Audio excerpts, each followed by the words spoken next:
Good evening friends. आप सभी को मेरा प्रणाम, नमस्कार, जय श्री राम।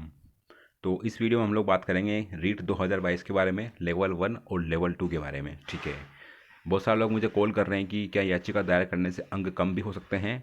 तो मैं बताऊंगा कि अगर आपने याचिका कोर्ट में दायर कर रखी है तो इन बातों का, इन तथ्यों का आप जरूर ध्यान रखना। ठीक है फ्रेंड्स, आपकी सुविधा के लिए मैंने एक टेलीग्राम ग्रुप बना रखा है जिसका लिंक मैंने डिस्क्रिप्शन बॉक्स में दे रखा है, जो पूरी तरह से आपकी रीट भर्ती के कोर्ट केस से रिलेटेड अपडेट के लिए बनाया है। अगर आपको मेरी दी हुई जानकारी अच्छी लगे तो प्लीज़ चैनल को जरूर सब्सक्राइब करना और वीडियो को लाइक करना। ठीक है फ्रेंड्स, तो हम बढ़ते हैं आगे।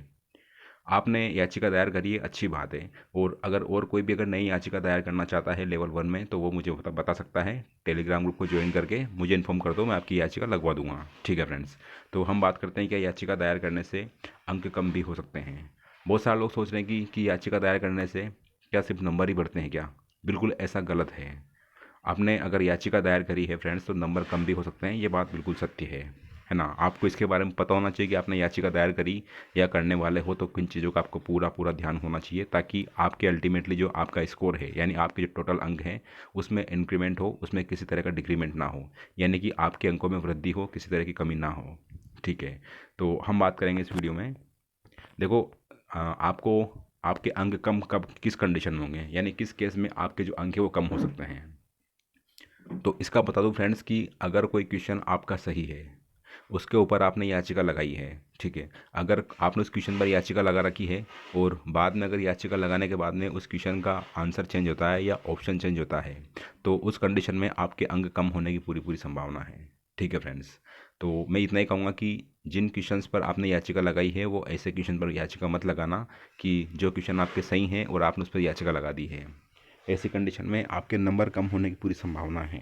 ठीक है फ्रेंड्स, दूसरी बात यह है, अगर आपने याचिका दायर नहीं की है या करने वाले हो तो आपको सिर्फ उन्हीं क्वेश्चन पर याचिका लगाना है कि जो क्वेश्चन आपके गलत थे या जिन क्वेश्चन को कोर्ट बोर्ड ने डिलीट किया फाइनल आंसर की में है।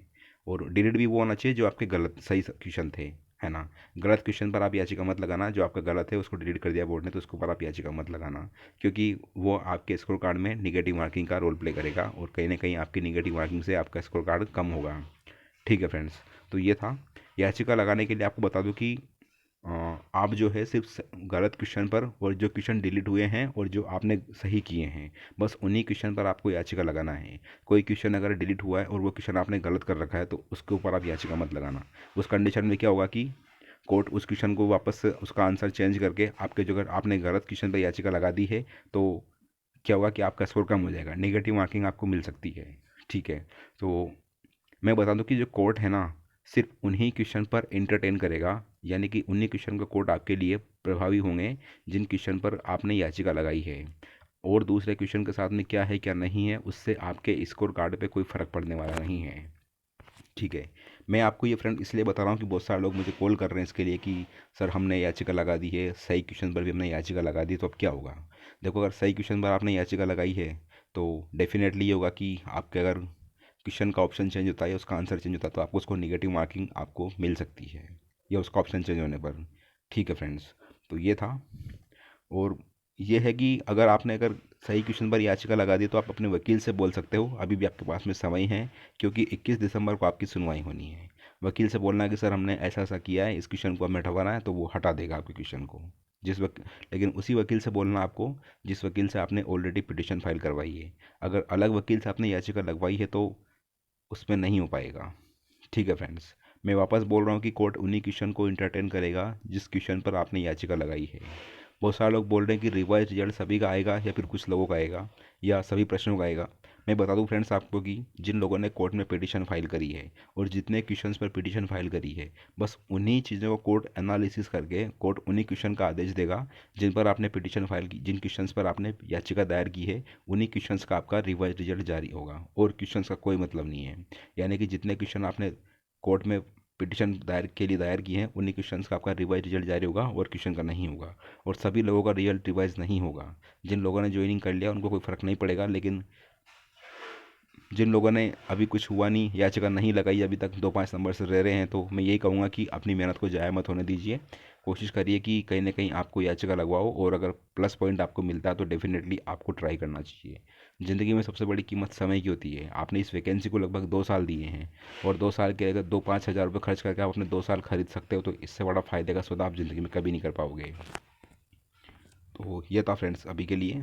बाकी आपकी जो भी इच्छा है वो आप देखो। बाकी मैं अब अभी बोल रहा हूँ आपको, गलत क्वेश्चन पर याचिका, जो आपने किसी कोई क्वेश्चन डिलीट हुआ है और वो क्वेश्चन आपका गलत था, तो उस पर आपको याचिका नहीं लगानी है।